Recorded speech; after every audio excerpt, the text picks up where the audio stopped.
साथ वाकई बहुत मर्मस्पर्शी और पारिवारिक मूल्यों से भरी हुई है। ये कहानी दिखाती है कि कैसे धैर्य, समझदारी और निस्वार्थ प्रेम से एक बहू पूरे घर का दिल जीत सकती है और बिखरे हुए या तीखे रिश्तों को भी मिठास में बदल सकती है। जैसा कि आपने कहा, यहाँ आपकी कहानी पूरी दी गई है। कहानी 7। रसोई से उठती खुशबू पूरे घर में फैली हुई थी। चावल की हल्की भाप, उसमें मिले मसालों का जायका और बीच बीच में तले प्याज की महक सब मिलकर घर का माहौल और भी लजीज बना रहे थे। आज रविवार था और स्नेहा ने सोचा था कि घर वालों को कुछ अलग खिलाया जाए। सुबह सुबह उसने ही सब्जियां काटी थी, दही मसालों में मिलाया था और चावल भिगोकर रख दिया था। सबको बिरयानी बहुत पसंद थी, इसलिए पूरे दिल से उसने पकाया था। पर जब तक सासू माँ, ससुर जी, देवर अमन और ननद प्रिया ने खाना खा लिया, तब तक कढ़ाई लगभग खाली हो चुकी थी। प्लेट लेकर जब स्नेहा बैठी तो बस 2 चम्मच बिरयानी बची थी। उसका मन एक पल को जरूर टूट सा गया, लेकिन अगले ही क्षण उसने खुद को संभाल लिया। उसकी आंखों में हल्की नमी आई, लेकिन उसने प्लेट में परोसे हुए चावल को ही मुस्कुराते हुए खा लिया। इसी दौरान अमन ने देखा, भाभी आप तो ठीक से खा भी नहीं पाई, रुकिए मैं आपके लिए और निकालता हूँ। कढ़ाई में झांका तो वाकई सिर्फ 2 चम्मच थे। वह थोड़ी देर चुप रहा और फिर बोला, सच में सबने मिलकर पूरा खत्म कर दिया। सासू माँ तुरंत बोली, अरे रसोई में इतना ही बनाया था क्या? तुम्हें समझ नहीं आता, इतने लोग हैं घर में, थाली बड़ी होनी चाहिए। स्नेहा ने हल्की मुस्कान के साथ कहा, माँ जी, मैंने तो पूरा 1 किलो चावल डाला था, इतना सब होने पर भी कम पड़ गया तो शायद सबको बहुत स्वाद लगा होगा। यही मेरे लिए खुशी की बात है। बात को संभालने का उसका अंदाज ऐसा था कि किसी को उसकी तंगाली महसूस नहीं होने दी। पति रोहन, जो अब तक चुपचाप खाने में मशगूल था, स्नेहा के पास आकर बैठ गया। उसने धीरे से प्लेट उसकी ओर खिसकाई और कहा, लो आधा तुम खा लो। स्नेहा ने तुरंत मना कर दिया, नहीं तुम खाओ, तुमने सुबह से ऑफिस के फाइल्स में सिर डुबो रखा था, भूख तुम्हें ज्यादा होगी, मैं बाद में कुछ और बना लूंगी। रोहन ने उसकी आंखों में देखते हुए कहा, तो मैं भी साथ में वही खाऊंगा जो तुम बाद में बनाओगी। उनके इस छोटे से संवाद ने देवर और ननद का भी ध्यान खींचा। प्रिया हंस पड़ी, भाई और भाभी हमेशा ऐसे ही करते हैं, एक दूसरे के बिना खाना भी पूरा नहीं लगता। अमन ने बात बदलते हुए कहा, भाभी अगली बार मैं आपकी मदद करूंगा। इतने सारे काम आप अकेली करती हो, फिर खाना भी इतनी मेहनत से बनाती हो, कम से कम प्याज काटने का काम तो मैं ही कर सकता हूँ। सासू माँ ने हल्की खांसी लेते हुए कहा, काम की बात छोड़ो, पहले ये बताओ कि खाने में स्वाद इतना अच्छा कैसे आया। मेरी उम्र हो गई, लेकिन इतना परफेक्ट मसाला मैंने कभी नहीं मिलाया। उनकी आवाज में भले तेजी थी, पर छिपी तारीफ भी थी। स्नेहा ने विनम्रता से कहा, माँ जी, मैंने आपसे ही तो सीखा है, आप जो जो बता देती हैं मैं ध्यान रखती हूँ। यह सुनकर सासू माँ थोड़ी पिघली। उन्होंने आंखों पर चश्मा चढ़ाकर गौर से स्नेहा को देखा, अच्छा है, कम से कम कुछ तो सही कर लेती हो। रोहन, अमन और प्रिया तीनों ने एक दूसरे की तरफ देखकर दबी हंसी साझा की। सब जानते थे कि माँ की आदत थी बात को तीखा बोलने की, लेकिन दिल से वे स्नेहा की मेहनत को मानती थीं। उस रात जब सब अपने अपने कमरों में चले गए, रोहन ने धीरे से पूछा, तुम्हें बुरा तो नहीं लगा ना? स्नेहा ने उसकी ओर देखकर कहा, नहीं, बुरा क्यों लगेगा, परिवार है, कभी कभी खाना कम पड़ जाना या किसी की बात का स्वर तेज होना, ये सब तो चलता रहता है। मुझे तो अच्छा लगा कि सबको बिरयानी पसंद आई। स्नेहा हल्की हंसी के साथ बोली, मैंने भी शुरुआत में सोचा था कि बहू बनने का मतलब सिर्फ समझौते करना है, लेकिन अब लगता है बहू होना रिश्तों को संतुलित करना है। मैं लाचार नहीं हूँ, बस ये समझती हूँ कि अगर मैं थोड़ा संभल कर चलूं तो घर में मिठास बनी रहेगी। अगले दिन सुबह फिर वहीं चहल पहल थी। सासू माँ मंदिर के लिए फूल तोड़ने आंगन में गई थी और स्नेहा सबके टिफिन पैक कर रही थी। प्रिया ने कहा, भाभी आप सच में सुपर वुमन हो। अमन ने भी जोड़ा, हाँ भाई, मेरी भाभी तो मैच फिक्स कर सकती हैं सबको खुश करके। शाम को जब अमन घर लौटा तो उसने देखा भाभी अकेली ही सब्जियां काट रही थी। उसने मदद का हाथ बढ़ाया। अमन ने पूछा, भाभी आपको कभी बुरा नहीं लगता? मम्मी अक्सर आप पर ताने कस देती हैं। स्नेहा ने कहा, अमन, मां जी की आदत है, लेकिन उन्होंने ही तो हमें सब सिखाया है। घर चलाने के लिए बहस नहीं, धैर्य चाहिए। कुछ दिनों बाद सासू माँ की बहन गायत्री मौसी की बेटी की शादी का निमंत्रण आया। पूरे परिवार ने जिम्मेदारी संभाली। स्नेहा सुबह से ही तैयारियों में जुटी थी। सासू माँ की सख्त आवाजें आज भी थीं, स्नेहा ये डेकोरेशन ठीक से करो। स्नेहा ने बिना किसी विरोध के सब किया। शादी वाले घर में स्नेहा ने सबका ध्यान रखा। गायत्री मौसी ने तारीफ करते हुए कहा, बहू तुमने सब संभाल लिया, अगर तुम ना होती तो कैसे सब कुछ होता। स्नेहा ने कहा, मौसी जी, सबका साथ होने से काम आसान हो गया। और अब सासू माँ को अपनी बहू पर गर्व महसूस हो रहा था। रात के अंत में जब परिवार वापस घर आया, सासू माँ ने सबके सामने स्नेहा की तारीफ की। देखो सब कुछ कितना सही हुआ, तुम्हारे बिना ये संभव नहीं था। सासू माँ ने पहली बार बिना कटाक्ष के कहा, सच में तुम सबको जोड़ देती हो। अब मैं मानती हूँ कि तुम सिर्फ बहू नहीं, परिवार की धुरी हो। स्नेहा की आंखों में खुशी थी। उसने महसूस किया कि परिवार के बीच अपनापन और प्यार ही सबसे बड़ा त्योहार है। आशा करती हूँ दोस्तों आपको हमारी कहानी जरूर अच्छी लगी होगी। कहानी अच्छी लगी हो तो इसे लाइक, शेयर और सब्सक्राइब जरूर करें। फिर मिलते हैं दोस्तों। नाहरगढ़ के एक बहुत बड़े आलीशान बंगले में कौशल्या देवी रहती थी। वो बहुत ही रसूखदार महिला थीं और उन्हें अपनी खानदानी रईसी पर बहुत घमंड था। जब उनके बेटे विवेक ने एक मध्यम वर्गीय परिवार की लड़की सपना से शादी की तो कौशल्या देवी ने इसे अपनी शान के खिलाफ माना। वह पहले दिन से ही सपना को नीचा दिखाने लगी। कौशल्या देवी अक्सर कहती, विवेक तुम इस लड़की में क्या देख कर लाए? न इसके पास कपड़े पहनने का ढंग है, न हमारे समाज में बैठने की हैसियत। इसके घर वालों ने तो दहेज में एक पीतल का कंगन तक नहीं दिया। सपना ये सब सुनती और चुपचाप अपनी माँ की दी हुई एक पुरानी चांदी की अंगूठी को चूमकर सब्र कर लेती। वक्त गुजरा और घर में कलेश बढ़ने लगा। कौशल्या देवी ने घर के बीचों बीच एक दीवार खींच दी। उन्होंने अपनी रसोई अलग कर ली और सपना को सख्त हिदायत दी कि वो उनके बर्तन और उनके कमरे की तरफ नजर भी न डाले। कौशल्या देवी कहती, मुझे अपनी रईसी अकेले भोगना पसंद है। मुझे तुम जैसे गरीबों की परछाई भी नहीं चाहिए। विवेक बहुत परेशान रहता था, लेकिन अपनी माँ के अहंकार के आगे झुक जाता। सपना ने कभी पलटकर जवाब नहीं दिया। वो बस दूर से अपनी सास का ख्याल रखती और उनके सोने के बाद चुपके से उनके कमरे की सफाई कर देती ताकि उन्हें पता न चले। कहानी में एक बड़ा और दर्दनाक मोड़ तब आया जब अचानक विवेक का एक भयानक एक्सीडेंट हो गया और वो अस्पताल में कोमा में चला गया। इसी दौरान बैंक का कर्ज और गलत व्यापारिक फैसलों की वजह से कौशल्या देवी की सारी जायदाद और वो आलीशान बंगला बिकने की नौबत आ गई। कौशल्या देवी के जितने भी अपने रईस रिश्तेदार थे, मुसीबत देखते ही सबने किनारा कर लिया। कौशल्या देवी को गहरा सदमा लगा और उन्हें लकवा मार गया। वो बिस्तर से लग गईं और उनके पास अब न बंगला था, न पैसा और न ही अहंकार करने के लिए कोई वजह। वो एक पुराने छोटे से किराए के कमरे में रहने को मजबूर हो गई। एक सुबह जब कौशल्या देवी की आंख खुली तो उन्होंने देखा कि उनके सिर पर ठंडी पट्टी रखी जा रही है। सपना उनके पैरों के पास बैठी उनके पैर सहला रही थी। कमरे में वही चांदी की अंगूठी की चमक थी जिसे कौशल्या देवी कभी कंगाल कहकर चिढ़ाती थी। कौशल्या देवी ने रुआंसी आवाज में पूछा, सपना तू यहाँ क्या कर रही है? मैंने तो तुझे घर से निकाल दिया था। अब तो मेरे पास तुझे देने के लिए फूटी कौड़ी भी नहीं है। तू क्यों अपनी जिंदगी मेरे पीछे बर्बाद कर रही है? सपना ने मुस्कुराकर उनकी आंखों के आंसू पोंछे और कहा, माँ जी, आपने मुझे अपनी रईसी से दूर किया था, अपने दिल से नहीं। विवेक अस्पताल में अपनी जिंदगी की जंग लड़ रहे हैं और आप यहाँ बीमार। अगर मैं भी आपको इस हाल में छोड़कर चली जाती तो मेरी माँ के दिए संस्कार हार जाते।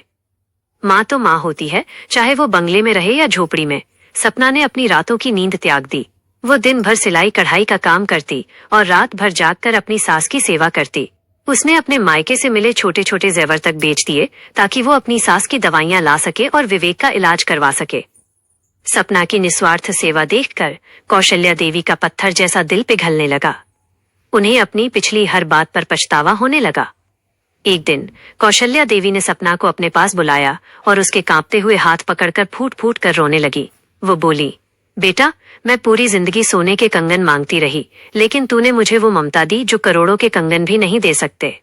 मैंने तुझे गरीब कहा, पर आज समझ आया कि अमीर तू है जिसका दिल इतना बड़ा है, और गरीब मैं थी जिसकी सोच इतनी छोटी थी। मुझे माफ कर दे मेरी बच्ची। सपना ने उन्हें गले लगा लिया और उस दिन से उस छोटे से घर की दीवारें हमेशा के लिए ढह गईं। धीरे धीरे विवेक भी ठीक होकर घर लौट आया।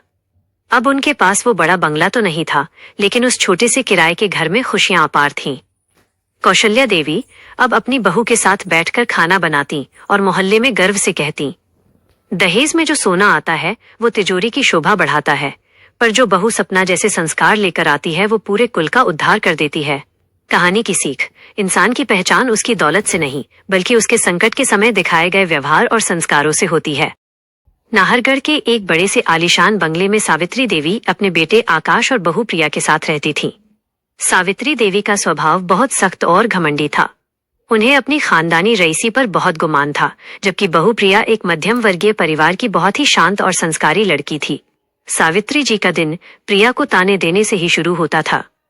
प्रिया, ये तुमने क्या बनाया है? दाल में नमक ज्यादा है? आखिर गरीब घर की लड़की हो, तमीज आने में वक्त तो लगेगा ही। प्रिया चुपचाप सुन लेती और अपनी आंखों के आंसू पोंछकर फिर से काम में लग जाती। आकाश अपनी माँ से बहुत डरता था, इसलिए वो प्रिया का साथ देना चाहता था पर बोल नहीं पाता था। समय बीतता गया।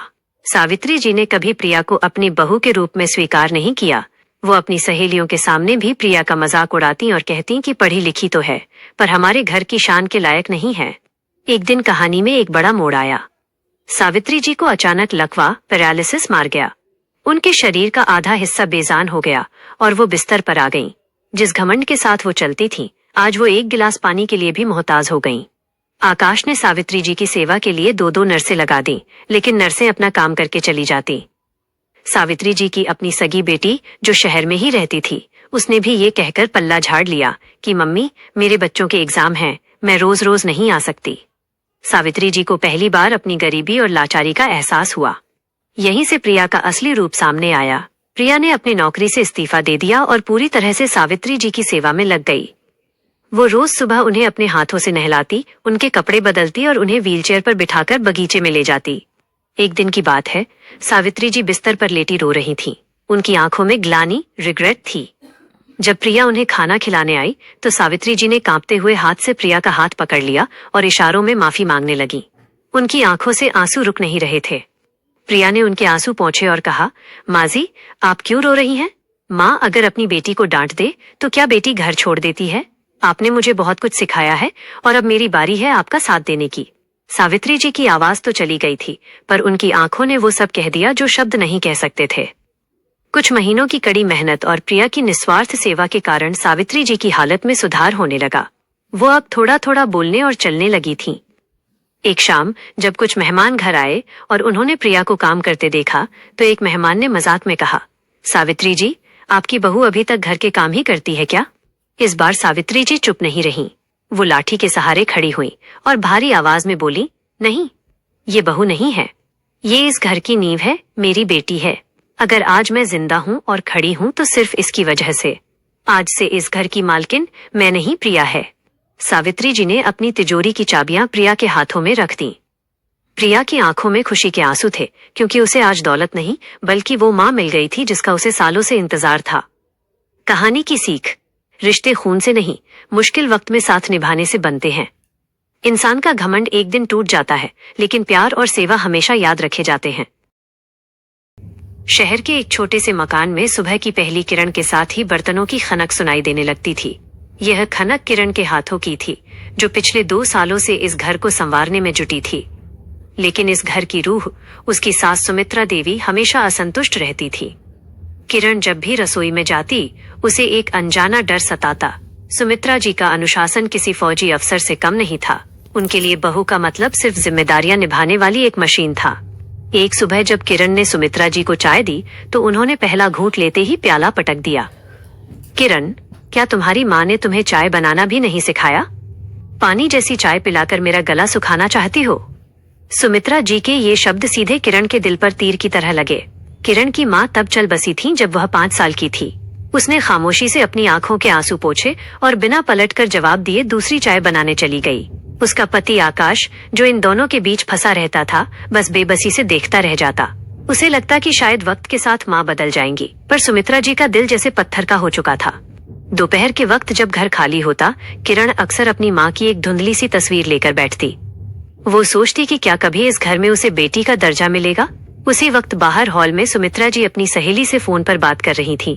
अरे क्या बताऊं, बहू तो बस नाम की है, न सेवा का पता न ढंग। किस्मत खराब थी मेरी जो ऐसी लड़की घर आई। किरण ने दरवाजे के पीछे खड़े होकर ये सुना और उसका दिल टूट गया। उसने तय कर लिया कि वो अब सिर्फ अपना फर्ज निभाएगी, प्यार की उम्मीद छोड़ देगी। वक्त का पहिया घूमा और एक रात ऐसी आई जिसने सब कुछ बदल दिया।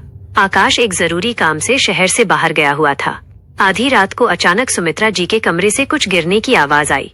किरण की नींद खुली और वह दौड़कर उनके कमरे में पहुंची। सुमित्रा जी जमीन पर पड़ी तड़प रही थीं। उनका हाथ सीने पर था और चेहरा पसीने से भीगा हुआ था। किरण समझ गई कि यह दिल का दौरा है। उस सुनसान रात में उसे समझ नहीं आ रहा था कि क्या करे। किरण ने हिम्मत नहीं हारी। उसने अकेले ही सुमित्रा जी को सहारा देकर उठाया, पड़ोसियों को जगाया और एम्बुलेंस का इंतजार किए बिना एक ऑटो रिक्शा बुलवाया। अस्पताल ले जाते समय सुमित्रा जी का सिर किरण की गोद में था।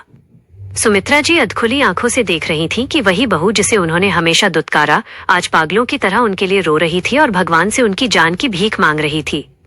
किरण बार बार उनके हाथ सहलाती और कहती, माँ जी बस थोड़ा और, आप हमें छोड़कर नहीं जा सकती। अस्पताल के आईसीयू के बाहर किरण पूरी रात भूखी प्यासी बैठी रही। वह हर आने जाने वाले डॉक्टर के हाथ जोड़ती। सुबह जब डॉक्टर बाहर आए तो उनके चेहरे पर राहत थी।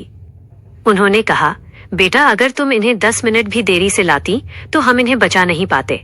तुम्हारी सूझबूझ ने आज एक माँ की जान बचा ली। जब आकाश पहुंचा तो उसने देखा कि किरण थकावट से अस्पताल की कुर्सी पर ही सो गई थी, लेकिन उसके हाथ अभी भी प्रार्थना की मुद्रा में जुड़े थे। 2 दिन बाद जब सुमित्रा जी को होश आया और उन्हें वार्ड में शिफ्ट किया गया तो उन्होंने सबसे पहले किरण को बुलाया। किरण डरी हुई थी कि शायद फिर से कोई डांट पड़ेगी, लेकिन जैसे ही वो पास पहुंची सुमित्रा जी ने कांपते हाथों से उसका हाथ पकड़ लिया। उनकी आंखों से आंसू बहने लगे। सुमित्रा जी ने रुंधे गले से कहा, किरण मैंने हमेशा तुझे पराया समझा, तेरी माँ को कोसा, तुझे नीचा दिखाया, पर जब मेरी अपनी जान निकल रही थी तो मेरा अपना बेटा भी पास नहीं था। तू खड़ी थी मेरे लिए, मुझे माफ कर दे बेटा। किरण की आंखों में भी आंसू आ गए। उसने सुमित्रा जी के हाथ चूमे और कहा, माँ कभी गलत नहीं होती, आप तो मेरी शक्ति हैं। उस दिन के बाद उस घर की दीवारें ताने नहीं बल्कि हंसी और खिलखिलाहट सुनने लगी। सुमित्रा जी अब रसोई में किरण के साथ हाथ बटाती और मोहल्ले में गर्व से कहती, मेरी बहू नहीं मेरी बेटी है ये। जो रिश्ता नफरत की नींव पर खड़ा था आज वह ममता और सम्मान की मिसाल बन चुका था। सच ही तो है, रिश्ते सिर्फ खून से नहीं बल्कि बुरे वक्त में दिए गए साथ से गहरे होते हैं। प्यार और सब्र से पत्थर दिल इंसान को भी बदला जा सकता है।